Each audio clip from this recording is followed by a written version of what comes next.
আমার স্নেহের একাদশ শ্রেণীর ছাত্রছাত্রীরা, তোমাদের সবাইকে আন্তরিক শুভেচ্ছা ও ভালোবাসা জানিয়ে আমি শুরু করছি। এই বছর থেকে তোমাদের সেমিস্টার সিস্টেম হয়েছে, এটা তোমরা সবাই জেনে গেছো। আমাদের বিষয় অর্থাৎ ইতিহাস বিষয়ে 3টে অধ্যায় নিয়ে প্রথম সেমিস্টার, যেটা এমসিকিউ টাইপের কোশ্চেন হবে বলে এটাও তোমরা সবাই জেনেছো। আমাদের প্রথম অধ্যায় যেটা ইতিহাসের, সেটা হচ্ছে আন্ডারস্ট্যান্ডিং হিস্ট্রি বা ইতিহাস চেতনা। এই আন্ডারস্ট্যান্ডিং হিস্ট্রি আলোচনা করার ক্ষেত্রে আমি প্রথমে একটু ভূমিকা অংশ আলোচনা করি, যেটাতে ইতিহাসের আক্ষরিক অর্থ, ইতিহাস শব্দটি কোত্থেকে এসেছে, কিভাবে এলো, বা ইতিহাসের প্রতিশব্দ যে ইংরেজিতে যে হিস্ট্রি কথাটা কিভাবে এলো, তার অর্থ কী, এবং ইতিহাস সংক্রান্ত ক্ষেত্রে বিভিন্ন গবেষক ঐতিহাসিকদের যে ভাবনা, সেটা নিয়ে আলোচনা করব। প্রথমে বলি, ইতিহাস হলো মানব সমাজের দর্পণ, অতীতের দর্পণ। অর্থাৎ গুহাবাসী মানুষ সভ্যতার প্রথম পর্ব থেকে ক্রমান্বয়ে তারা যেভাবে উত্তরণে এগিয়ে এসেছে, সেই ক্রম উত্তরণের যে পর্যায়, বিভিন্ন পর্যায়, সেটাই হচ্ছে ইতিহাসের মূল উপজীব্য। সভ্যতার শুরু থেকে ক্রমে ক্রমে মানব সভ্যতার যে কার্যাবলী, মানুষের যে কাজ, সেগুলো পরপর স্তরে স্তরে সঞ্চিত হয়েছে। ঐতিহাসিকের কাজ বা ইতিহাসের কাজ হলো এই স্তরগুলোকে একটার পর একটা খুলে সেটাকে বর্তমান প্রজন্ম বা ভবিষ্যৎ প্রজন্মের কাছে প্রতিভাত করা। এটাই হচ্ছে ইতিহাসের কাজ। এই জন্য ইতিহাসকে বলা হয় অতীত দর্পণ। এবারে বাংলা ইতিহাস শব্দটা কিভাবে এলো সেটা একটু বলি। বাংলা ইতিহাস শব্দটি মূলত সংস্কৃত শব্দ থেকে এসেছে।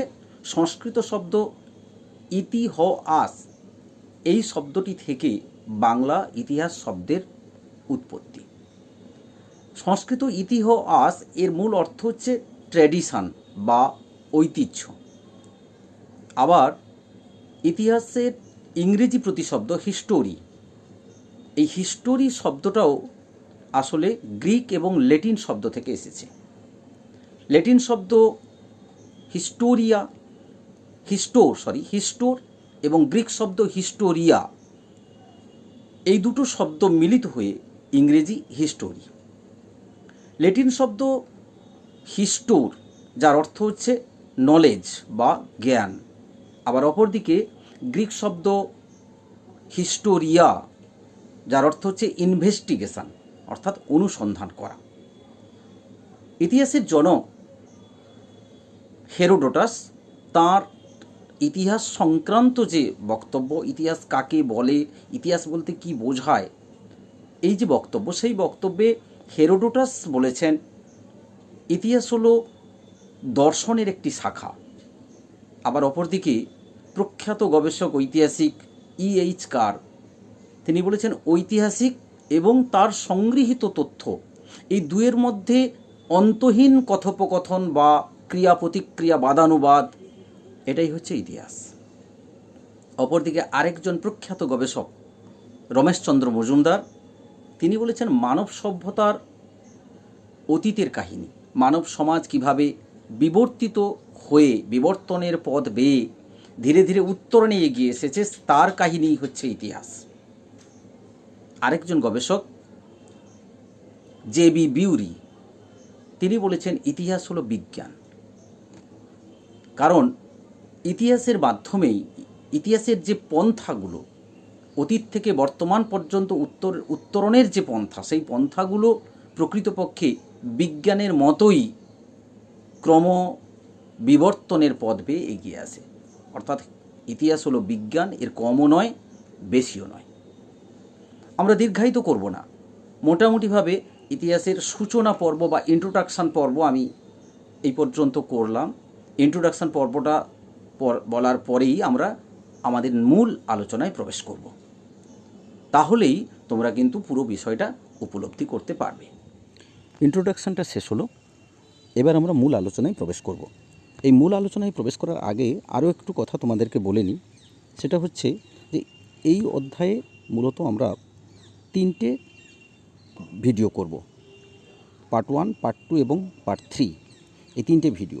আসলে এই ভিডিওগুলো করার মূল উদ্দেশ্য হচ্ছে এই অধ্যায় সম্পর্কে তোমাদের মধ্যে একটা কনসেপ্ট তৈরি করা বা ধারণা তৈরি করা, যাতে করে পুরো অধ্যায়টা সম্পর্কে তোমাদের একটা ছোট্ট ধারণা তৈরি হয়ে যায়।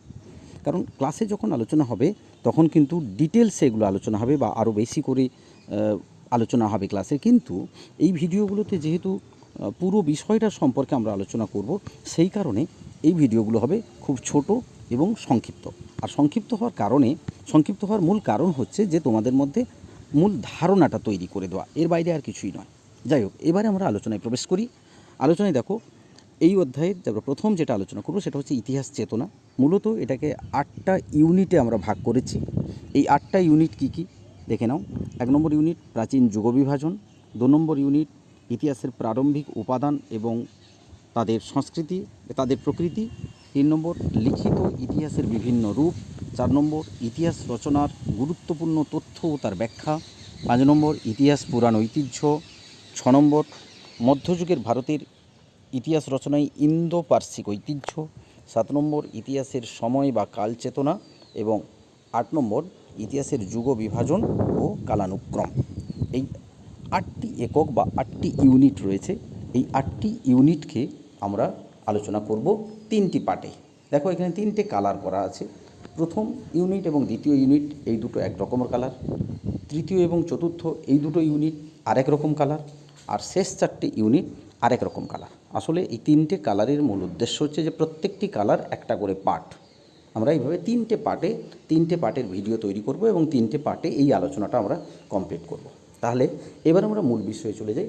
প্রথম যেটা আছে প্রাচীন যুগ বিভাজন, এটাই আমরা এবার আলোচনা করব, আমাদের আলোচ্য বিষয় ফার্স্ট ইউনিটের আলোচনা। দেখো ভাগগুলো কিভাবে আসছে করেছি, কেন সেটাও বলে দিচ্ছি। এবারে প্রাগৈতিহাসিক যুগ যেটা, সেটাকে 3টে পার্টে ভাগ করা হয়েছে। প্রাচীন প্রস্তর যুগ, মধ্যপ্রস্তর যুগ, নব্যপ্রস্তর যুগ, অর্থাৎ পেলিওলিথিক, মেসোলিথিক এবং নিওলিথিক, 3টে পাথরের যুগ। প্রায় ঐতিহাসিক যুগকে দুটো ভাগে ভাগ করা হয়েছে, একটা হচ্ছে তাম্রপ্রস্তর যুগ আর একটা ব্রোঞ্জ যুগ, আর হচ্ছে বাকি থেকে যাচ্ছে ঐতিহাসিক যুগ। ঐতিহাসিক যুগের ভাগ আমরা এখানে করিনি। এই আলাদা কালার কেন না, আমরা যখন প্রাগৈতিহাসিক যুগ আলোচনা করব তখন তার সঙ্গে প্রাচীন প্রস্তর, মধ্যপ্রস্তর, নব্যপ্রস্তর আলোচনা করব।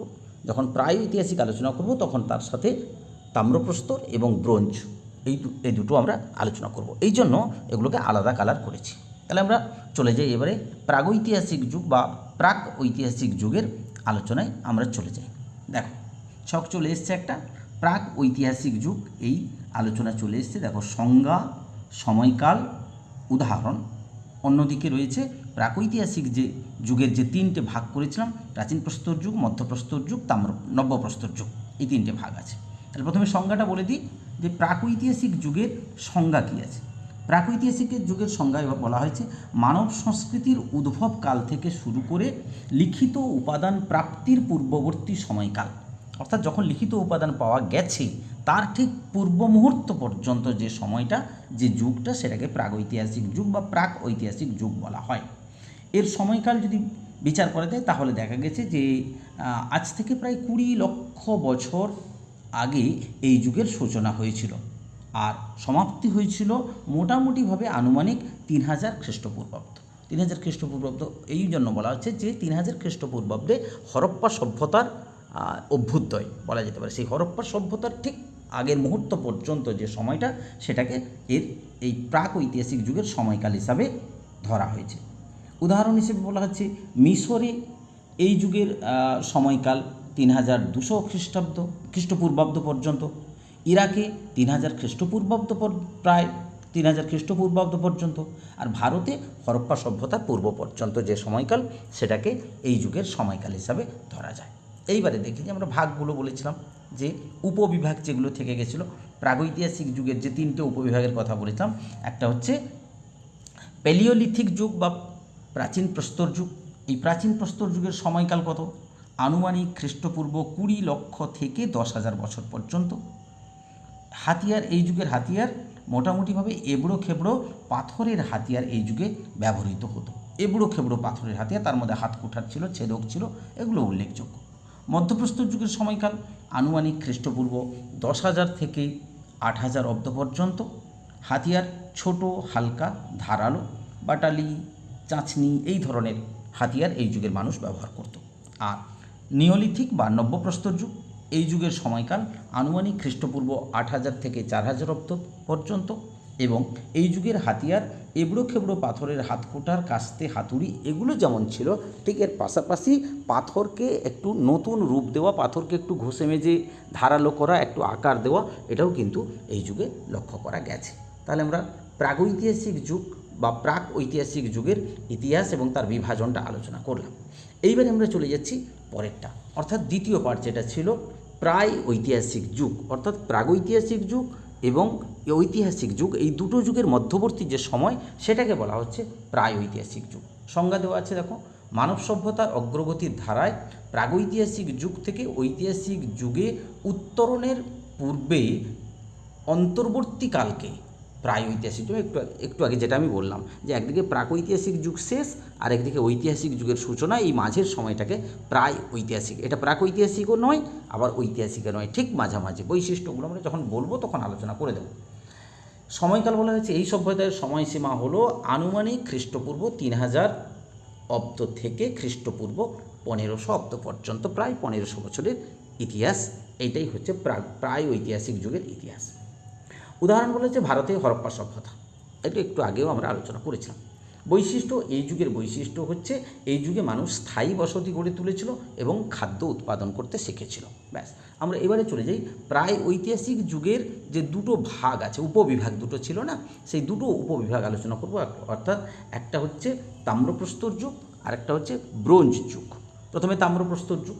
তাম্রপ্রস্তর যুগের সংজ্ঞা দেওয়া আছে, নব্যপ্রস্তর যুগের শেষ দিকে মানুষ পাথরের ব্যবহারের পাশাপাশি একটা সবুজ ধরনের ধাতু তারা আবিষ্কার করেছিল এবং সেই সবুজ ধাতুকে তারা ব্যবহার করতে শুরু করেছিল। এই যুগটাই নব্যপ্রস্তর যুগ নামে পরিচিত, তাম্রপ্রস্তর যুগ নামে পরিচিত, কারণ এই যুগে তামা, পাথর এবং তামা দুটোই তারা ব্যবহার করতে শুরু করেছিল। এই যুগের সময়কাল ছিল মোটামুটিভাবে 8000 খ্রিস্টপূর্বাব্দ থেকে 3000 খ্রিস্টপূর্বাব্দ পর্যন্ত সময়কাল মোটামুটি। বৈশিষ্ট্য, এই যুগে মানুষ স্থায়ী বসতি নির্মাণ করতে শিখেছিল। এই যুগে মানুষের ব্যবহৃত হাতিয়ার আগের তুলনায় উন্নত হয়েছিল। সর্বোপরি এই যুগের মানুষ কৃষিকাজে কাঠের লাঙলের সামনে তামার ফলা লাগিয়ে চাষ করতে শুরু করেছিল। এইটা ছিল এই যুগের অন্যতম বৈশিষ্ট্য। এইবার আমরা তাম্রপ্রস্তর আলোচনা করলাম, এবার আমরা ব্রোঞ্জ যুগে চলে যাব। পরের যে পার্টটা রয়েছে ব্রোঞ্জ যুগ, সেই ব্রোঞ্জ যুগটা আলোচনা করব।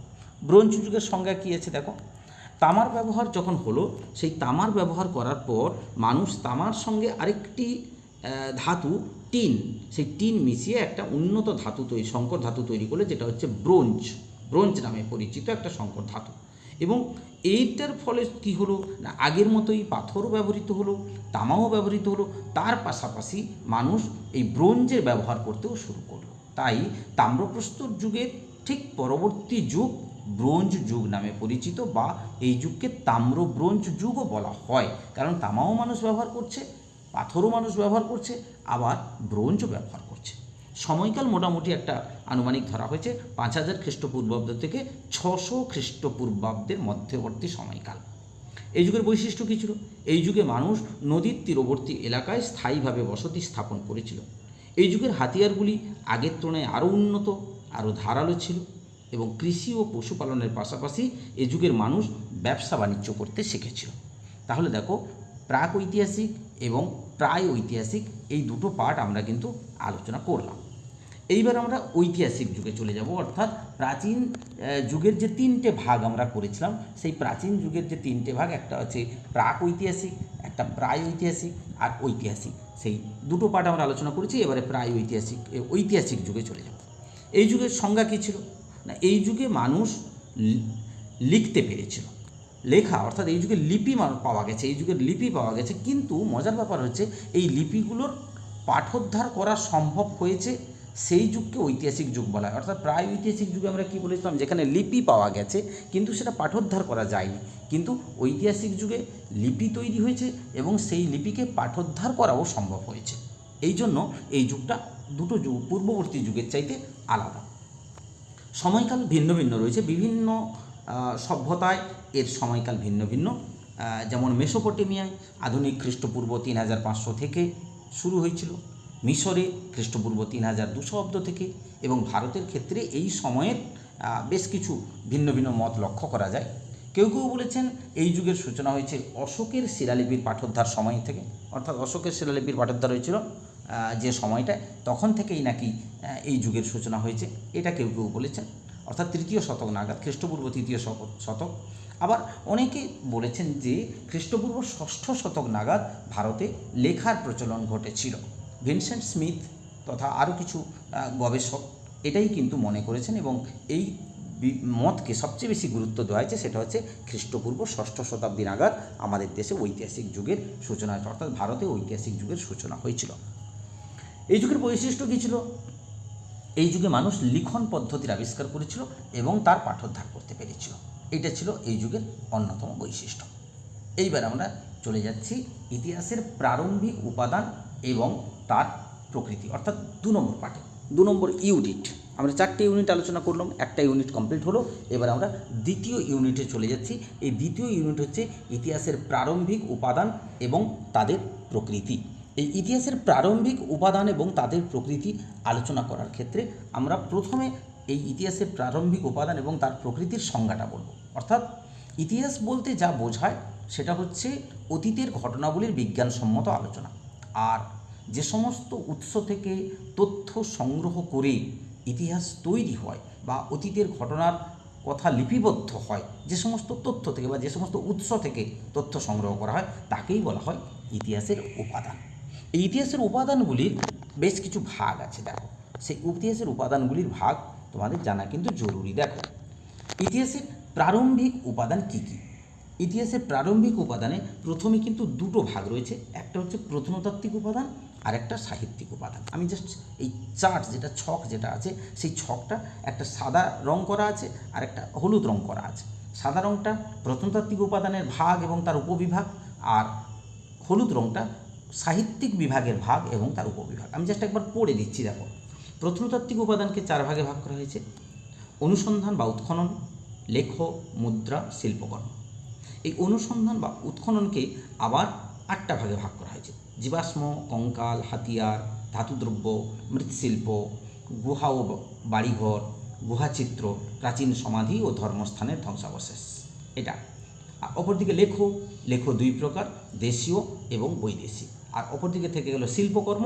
এই শিল্পকর্ম আবার 3 ভাগে বিভক্ত: ভাস্কর্য, স্থাপত্য এবং চিত্রকলা।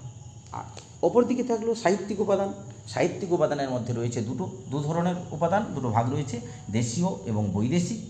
এই দেশীয় যে ভাগটা রয়েছে, সেই দেশীয় ভাগের মধ্যে 7টা ভাগ রয়েছে, 7টা পাঠ রয়েছে: বৈদিক সাহিত্য, ধর্মশাস্ত্র, অর্থশাস্ত্র, মহাকাব্য, পুরাণ, বিভিন্ন ইতিহাসাশ্রয়ী ও আঞ্চলিক রচনা, বিবিধ বিদ্যা বিষয়ক রচনা, সৃজনশীল সাহিত্যসমূহ এবং বৌদ্ধ ও জৈন সাহিত্য। এটা 7টা ভাগ রয়েছে। আর অপরদিকে বৈদেশিক যে সাহিত্য রয়েছে, সেই বৈদেশিক সাহিত্যের মধ্যে 3টে ভাগ রয়েছে: একটা হচ্ছে গ্রিক এবং রোমক সাহিত্য, একটা হচ্ছে চৈনিক সাহিত্য, আর একটা আরবি ও ফার্সি ভাষায় রচিত বিভিন্ন সাহিত্য বা বিবরণী। ব্যাস, এইবারে আমরা মূল আলোচনায় প্রবেশ করব। খুব ছোট ছোট করে আলোচনা করবো। আমি বারবার বলেছি এটা কনসেপ্ট হিস্ট্রি, শুধুমাত্র কনসেপ্ট তৈরি করব তোমাদের, তাই ডিটেলস আমি আলোচনা করব না, খুব ছোট ছোট করে বলে যাব।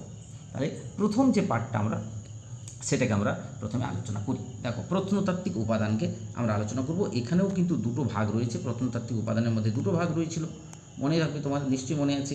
এই প্রত্নতাত্ত্বিক উপাদানের মধ্যে লিখিত এবং অলিখিত 2টো উপাদান রয়েছে। প্রথমে অলিখিত উপাদানের মধ্যে কী কী, মানে যে উপাদানগুলো লিখিত নয়, তার মধ্যে রয়েছে অনুসন্ধান বা উৎখনন। সেই উৎখননকে আবার 8টা ভাগে আমরা ভাগ করেছিলাম, সেখানে দেখিয়েছিলাম। আরেকটা রয়েছে শিল্পকর্ম, সেটাও কিন্তু লিখিত উপাদানের মধ্যে পড়ে, যেটার মধ্যে রয়েছে স্থাপত্য, ভাস্কর্য, চিত্রকলা। আর লিখিত উপাদানের মধ্যে যেটা রয়েছে সেটা হচ্ছে লেখ এবং মুদ্রা, এটা লিখিত উপাদান। তাহলে আমরা প্রথমে আলোচনা করি অলিখিত উপাদানের যে প্রথম ভাগ যেটা রয়েছে, অর্থাৎ অনুসন্ধান বা উৎখনন, সেটা নিয়ে আমরা প্রথমে আলোচনা করব এবং তারপর শিল্পকর্ম নিয়ে আলোচনা করব। তাহলে অনুসন্ধান বা উৎখনন বলতে যা বোঝায় সেটা হচ্ছে মাটি খুঁড়ে যা পাওয়া যায়, মাটি খুঁড়ে যে উপাদানগুলো পাওয়া যায় সেটাকে বলা হচ্ছে উৎখনন বা অনুসন্ধান, এটাই বলা হচ্ছে। এখন ওই অনুসন্ধান বা উৎখননেরও কিন্তু 2টো পদ্ধতি আছে। একটা হচ্ছে আনুভূমিক পদ্ধতি বা আড়াআড়ি পদ্ধতি, আরেকটা হচ্ছে উলম্ব বা খাড়াখাড়ি পদ্ধতি, অর্থাৎ একেবারে উপর থেকে নিচ পর্যন্ত একটা পদ্ধতি, আরেকটা একেবারে সমান্তরালভাবে পাশাপাশি খোঁড়ার যে পদ্ধতি। যাই হোক, সেটা নিয়ে আলোচনা করার আগে আমরা বলে দেবো, এই যে পুরা বস্তু বা যে দ্রব্যগুলো আমরা উৎখননের ফলে বা মাটি খুঁড়ে যে দ্রব্যগুলো পাওয়া যাচ্ছে, সেই দ্রব্যগুলো সম্পর্কে আমরা আলোচনা করব, যে কী করে এই দ্রব্যগুলোর ইতিহাস জানা যায় বা কী করে এই দ্রব্যগুলো সম্পর্কে জানা যায়, এই দ্রব্যগুলোর কখনকার, এদের বয়স কীভাবে নির্ধারণ করা যাবে, এটা কী করে বোঝা যাবে, সেটার ক্ষেত্রে যে পরীক্ষাগুলো রয়েছে সেই পরীক্ষাগুলোর কথা একটু জাস্ট বলে দিই। অর্থাৎ উৎখনন বা উৎখননের ফলে যে দ্রব্যগুলো পাওয়া যায় তার বয়স নির্ণয়ের 4টে পদ্ধতি রয়েছে। একটা হচ্ছে রেডিও কার্বন 14, রেডিও কার্বন 14 নামে একটা পদ্ধতি রয়েছে, যে পদ্ধতিটা সবচেয়ে বেশি প্রামাণ্য পদ্ধতি। এই পদ্ধতির সাহায্যেও এর বয়স নির্ধারণ করা যায়। এছাড়া রয়েছে থার্মোলুমিনিসেন্স পদ্ধতি, যে পদ্ধতির সাহায্যে কাল নির্ণয় করা যায়। ইউরেনিয়াম থোরিয়াম 3 নম্বর পদ্ধতি, এটার সাহায্যে প্রায় 3,50,000 বছর আগেকার দ্রব্যেরও কাল নির্ণয় করা যায়। আর একটা রয়েছে পটাশিয়াম আর্গন পদ্ধতি, যে পদ্ধতির সাহায্যে প্রায় 5 মিলিয়ন বছর আগেকার কোনো বস্তুর সম্পর্কেও জানা যায়। তো এইবার আমরা এই উৎখননের যে 8টা ভাগ আমরা করেছি, উৎখননের ফলে যে দ্রব্যগুলো পাওয়া যায়, যে সমস্ত কিছু দ্রব্য পাওয়া যায় উৎখননের ফলে, যেখান থেকে ইতিহাসের উপাদান পাওয়া যায়, সেই উপাদানগুলো বলতে প্রথমে বলেছি জীবাশ্ম বা ফসিল। ফসিল শব্দটা আসলে ল্যাটিন ফসাস থেকে এসেছে, ফসাস শব্দ। এই ল্যাটিন ফসাস শব্দ যেটাকে আমরা ফসিল বলছি, যার বাংলা অর্থ জীবাশ্ম, অর্থাৎ জীবযুক্ত অশ্ম। অর্থাৎ জীবদেহ যখন পাথরে পরিণত হয়ে যায় ভূগর্ভস্থ চাপ এবং তাপের ফলে, সেই তার যে ছাপ থেকে যায়, সেই ছাপটাই হচ্ছে জীবাশ্ম নামে পরিচিত। মোটামুটিভাবে বিজ্ঞানসম্মতভাবে ফসিলের যে সংরক্ষণ, সেটাকে ফসিল রেকর্ড বলা হয়। আর ভূতাত্ত্বিকগণ সময়ের হিসাবে 340 কোটি থেকে 10,000 বছর বয়সের বস্তুকে জীবাশ্ম নামে অভিহিত করেছেন। তো এই জীবাশ্ম থেকে, অর্থাৎ মাটির নিচ থেকে যে দ্রব্যগুলো যে পাথরের দ্রব্যগুলো পাওয়া যায়, সেগুলো হচ্ছে জীবাশ্ম। উল্লেখযোগ্য উদাহরণ বলতে অস্ট্রালোপিথেকাস, রামাপিথেকাস, হোমো ইরেক্টাস, নিয়ান্ডারথাল, পাঞ্জাবের শিবালিক অঞ্চল, গোদাবরী উপত্যকায় মদমহেশ্বর, এই সমস্ত অঞ্চল থেকে এই সমস্ত জিনিসগুলো বা জীবাশ্মগুলো পাওয়া গেছে। দ্বিতীয় উপাদান রয়েছে কঙ্কাল। আমরা ছোট করে বারবার আলোচনা করব বলেছি। কঙ্কাল হচ্ছে অস্থি নিদর্শন কঙ্কাল, নরকঙ্কাল এটাকে বলা যেতে পারে। অর্থাৎ মাটি খুঁড়ে যে মানুষের যে শরীরের যে হাড়ের যে অবয়ব পাওয়া গেছে, সেটাই হচ্ছে কঙ্কাল। মূলত এটার থেকে ওই কঙ্কালের বয়স বা কোন সময় মানুষের অস্তিত্ব ছিল, তাদের জীবনযাপন প্রণালী কেমন ছিল, সেগুলো সম্পর্কে তথ্য পাওয়া যায়। একটা কঙ্কাল পাওয়া গেছে ইথিওপিয়ায় 1974 খ্রিস্টাব্দে, আফ্রিকার ইথিওপিয়ায় একটা কঙ্কাল পাওয়া গেছে। সেটা মোটামুটি 32 লক্ষ বছর আগেকার কঙ্কাল বলে পদ্ধতিতে পরীক্ষায় জানা গেছে। এবং এই কঙ্কালটি ছিল একটি ছোট্ট মেয়ের কঙ্কাল, যেটা নাম দেওয়া হয়েছে লুসি। এই লুসি একটি গুরুত্বপূর্ণ ইতিহাসের উপাদান, লুসির কঙ্কাল। আর হরপ্পা সভ্যতায়ও এইরকম বেশ কিছু কঙ্কাল আবিষ্কৃত হয়েছে। এরপর আমরা আলোচনা করব হাতিয়ার। 3 নম্বর যেটা ছিল সেটা হচ্ছে হাতিয়ার। হাতিয়ার মানে প্রাচীনকালে মানুষের ব্যবহৃত যে দ্রব্যাদি, অর্থাৎ প্রতিকূল পরিস্থিতি থেকে নিজেকে রক্ষা করার জন্য মানুষ যে দ্রব্যগুলো ব্যবহার করতো, সেটাকে হাতিয়ার বলা হয়। হাতিয়ারের নানান প্রকারভেদ রয়েছে, আমি আগেও আলোচনা করেছিলাম, যেমন প্রাচীন প্রস্তর, মধ্যপ্রস্তর, নব্যপ্রস্তর, এগুলোতে বিভিন্ন ধরনের হাতিয়ার পাওয়া গেছে। মোটামুটিভাবে প্রাচীন প্রস্তর যুগে যে সমস্ত হাতিয়ার পাওয়া গেছে, তার মধ্যে অন্যতম প্রধান হচ্ছে হাতকুঠার নামে এক ধরনের হাতিয়ার পাওয়া গেছে। এছাড়া পাথরের পাশাপাশি ধাতুর বা মানে তামার হাতিয়ার পাওয়া গেছে, আবার ব্রোঞ্জের হাতিয়ারও পাওয়া গেছে, পরবর্তী সময়ে লোহার হাতিয়ারও কিন্তু পাওয়া গেছে। এরপরে রয়েছে ধাতুদ্রব্য। ধাতুদ্রব্য হচ্ছে মানব সভ্যতার বিবর্তনের একটি গুরুত্বপূর্ণ পদক্ষেপ হচ্ছে ধাতু আবিষ্কার। মানুষ প্রথম ওই সবুজ ধাতু বা তামা আবিষ্কার করেছিল, তারপর তামা ব্যবহার করতে শুরু করেছিল, তামার সঙ্গে টিন মিশিয়ে মানুষ ব্রোঞ্জ তৈরি করেছিল। সুতরাং এটাও কিন্তু উৎখননের ফলে পাওয়া একটি উপাদান। মৃৎশিল্প হচ্ছে, তোমরা বুঝতে পারছো, মাটির তৈরি বিভিন্ন দ্রব্য। মানুষ যখন চাকা আবিষ্কার করলো, চাকা আবিষ্কারের পরে মানুষ কুমোরের চাক, হাতে তৈরি কুমোরের চাকায় তৈরি, রোদে শুকোনো, আগুনে পোড়ানো, নকশা আঁকা, রঙিন মাটি, এরকম রঙিন মাটির পাত্র, এরকম নানান ধরনের পাত্র তারা তৈরি করলো। অর্থাৎ সভ্যতার উত্তরণের যুগে মানুষ যে এগোচ্ছে ধীরে ধীরে, মানুষের যে শিল্পসত্তা ক্রমান্বয়ে উন্নত হচ্ছে, সেটা কিন্তু এটার দ্বারা বোঝা যায়। এরপরে যেটা আছে সেটা হচ্ছে গুহা বাড়িঘর। গুহা ও বাড়িঘর অর্থাৎ প্রাগৈতিহাসিক যুগে মানুষ প্রথমে গুহায় এবং তারপর তারা ঘর তৈরি করতে শুরু করেছিল, তারও কিন্তু উপাদান পাওয়া গেছে বিভিন্ন জায়গায়। মাটি খুঁড়ে যে সমস্ত উপাদান পাওয়া গেছে তার মধ্যে একটি অন্যতম উপাদান হচ্ছে গুহা এবং বাড়িঘর, অর্থাৎ আদিম যুগের মানুষের গুহাবাস এবং ঘরবাড়ির নিদর্শন এখান থেকে পাওয়া যায়। নেক্সট রয়েছে গুহাচিত্র। গুহাচিত্র, গুহার গায়ে আঁকা চিত্র। আমরা দুটো উদাহরণ দেবো, একটা হচ্ছে স্পেনের আলতামিরা গুহা, স্পেনের আলতামিরা এবং আমাদের মধ্যপ্রদেশের ভীমবেটকা, যেখানে প্রচুর ছবি পাওয়া গেছে, অর্থাৎ গুহার গায়ে আঁকা খড়িমাটি বা অন্য কোনো ভেষজ রং টং দিয়ে আদিম মানুষ এঁকেছে, সেটা কিন্তু ইতিহাসের উল্লেখযোগ্য উপাদান হিসাবে পরিগণিত হয়েছে। নেক্সট রয়েছে প্রাচীন সমাধি এবং ধর্মস্থানের ধ্বংসাবশেষ। প্রাগৈতিহাসিক ও প্রাগৈতিহাসিক যুগে এই রকম সমাধিক্ষেত্রে ধ্বংসাবশেষ আবিষ্কৃত হয়েছে, যা ইতিহাসের গুরুত্বপূর্ণ উপাদান।